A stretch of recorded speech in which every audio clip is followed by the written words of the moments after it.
Mbak? Kalau menurut saya sih itu bukan sekolah mungkin ya, maksudnya tuh membekali diri dengan ilmu internet marketing itu sendiri gitu ya. Saya di Indonesia mendirikan sebuah institusi untuk orang Indonesia belajar online untuk belajar memasarkan di internet secara benar gitu kan. Nanti kalau seandainya mau contoh videonya, yang contoh video bisa didapatkan di asianbrain.com, itu gratis untuk pertama kali. Lihat dulu pemasaran online itu seperti apa. Di sana tuh ada banyak sekali komponen yang harus dikuasai oleh setiap orang, karena banyak orang Indonesia yang tidak tahu dan belum paham, berpikir bahwa saya punya produk mau online langsung boom. Itu tidak seperti itu, tidak seperti itu. Jadi apalagi kalau dalam jangka waktu panjang gitu ya. Betul. Jadi kalau seandainya kita gunakan logika untuk S1 saja 4 tahun ya, belum tentu setelah itu dapat pekerjaan ya. Nah, ini kita membicarakan real business, bahwa kita juga harus mau belajar dulu gitu. Jangan mau langsung membuat website begitu saja semuanya. Nah, ini di asianbrain.com itu dari A sampai Z itu diajarkan cara promosinya, terus cara membuat website seperti tadi, pembelian domain gimana, hosting gimana, terus cara promosi SEO itu apa, pay per click itu apa, terus social media marketing itu apa. Jadi tidak dengan cara spam atau yang asal-asalan kayak gitu. Tapi kenapa saya sarankan itu belajar minimal 1 tahun supaya Anda menjadi profesional. Jadi kan kita kalau seandainya menjalankan bisnis, kita kan ingin menjadi besar. Nah, kalau kita ingin menjadi besar, kita harus mau meluangkan waktu dulu untuk belajar ya. Jadi menganggap bisnis itu dengan serius gitu, melakoninya dengan serius, tidak hanya berharap aja gimana caranya, tapi ilmunya tidak mau dipelajari gitu. Tapi bagi mereka yang memilih untuk berjualan lewat FB, Facebook atau lewat Twitter, apakah perlu juga belajar seperti ini? Ya, saya pikir setiap orang yang berminat untuk terjun ke dunia bisnis online, itu pendidikan dasarnya dulu itu harus kuat dulu gitu kan. Jadi supaya berjualan di Facebook dengan benar itu seperti apa sih, berjualan di Twitter yang benar itu seperti apa gitu. Nah, itu perlu dipelajari gitu. Oke. Baik, kita sapa dulu, sudah ada pemirsa yang menelpon. Ada Gusti dari Balikpapan. Silakan Gusti. Ya, terima kasih Mbak. Untuk mungkin dengan Ibu Ana, saya sedikit beda dengan teman-teman sebelumnya. Yang mau saya tanya, ini kan beberapa waktu ini saya suka dapat kiriman email tuh dari teman yang masalah seperti kita mengiklankan link kita, terus tahu-tahu bisa dapat poin sekian dolar gitu. Kemudian atau kita mengklik iklan sesuatu, nanti kita dapat poin sekian dolar.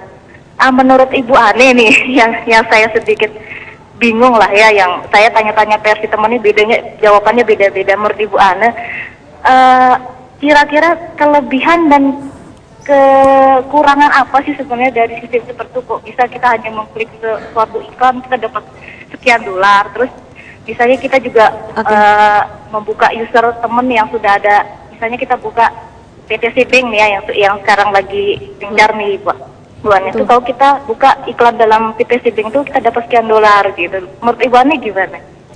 Oke. Ibu siapa tadi namanya? Gusti. Ibu Gusti, rasanya kalau seandainya sebegitu mudah mendapatkan uang dari internet hanya dengan cara mengklik iklan atau seperti itu, kayaknya semua orang Indonesia udah kaya sekarang ya. Kalau semudah itu, tidak ada yang semudah membalikan telapak tangan di dunia online. Saya sangat tidak merekomendasikan hal-hal seperti itu. Kalau saya, misalnya Ibu Gusti ingin betul-betul belajar internet marketing yang baik dan benar, dan udah gitu bisa menjalankannya secara profesional, Ibu Gusti itu harus harus mempercayai bahwa di sana ada proses. Yang pertama itu proses belajar dulu, ini tuh apa ya. Di sini boleh saya mengingatkan kembali, boleh nanti masyarakat mengunduh contoh video training dari saya gratis di asianbrain.com.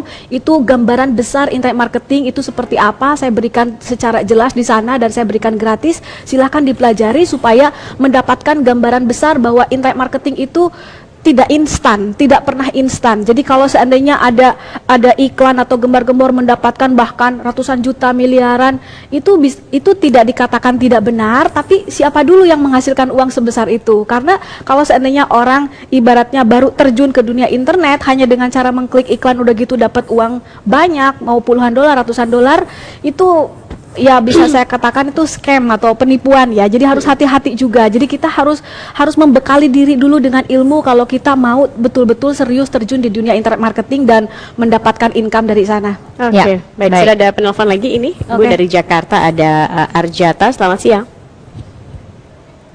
Ya, Arjata silakan pertanyaannya. Ya, Arjata. Putus Ya, tampaknya sepertinya. ya. Oke, tadi saya ingin bertanya Mbak Ahira, untuk regulasi bisnis online sendiri ini seperti apa sih? Regulasi atau peraturan dari pemerintah itu sendiri sebenarnya saat ini tuh belum jelas atau belum ada. Pada dasarnya kalau kita ingin menjalankan bisnis online di internet sekarang itu masih terhitung bebas ya. Bebas dalam artian tidak perlu harus ada CV apalagi PT. Tapi kalau seandainya kita mulai menjadi besar seperti saya asianbrand.com udah menjadi besar, untuk kepercayaan masyarakat saya itu langsung buat PT gitu. Bahwa ini perusahaan saya asianbrand.com sudah menjadi PT gitu. Jadi itu untuk sekedar untuk trust dari orang, tapi pada dasarnya saya bisa saja membeli domain apapun itu tanpa CV atau tanpa PT, tanpa untuk regulasi itu tidak apa-apa, orang tuh masih bisa menjalankan, masih banyak kok yang mendapatkan income tanpa harus ada regulasi sana sini. Cuma mungkin itu dari segi branding dan kepercayaan aja kalau seandainya kita sudah mengikuti regulasi yang pemerintah arahkan dari offline. Tapi cukup berbahaya juga ya bila siapa saja dan apa saja bisa dijual lewat online begitu. Iya betul, tentunya dalam hal apapun baik di dunia online maupun offline itu selalu ada negatif dan positif ya. Nah, kita juga harus tetap waspada dan hati-hati, terutama kepada masyarakat itu jangan selalu tergiur dengan hal-hal yang ibaratnya kok rasanya mudah sekali gitu. Seperti tawaran tadi itu ya, seperti email. tawaran itu tadi itu langsung lewat lah kalau seperti itu. Baik, ini tadi kita sudah terhubung lagi dengan Pak Arjata dari Jakarta. Selamat siang Pak Arjata. Selamat siang. Iya, silakan Pak Arjata. Ini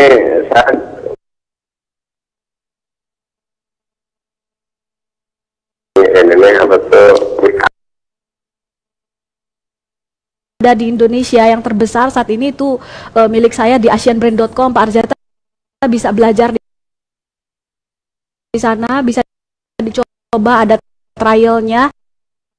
Kalau seandainya merasa cocok di sana terus lanjutkan. Nanti di sana Pak Arjata akan belajar dari A sampai Z.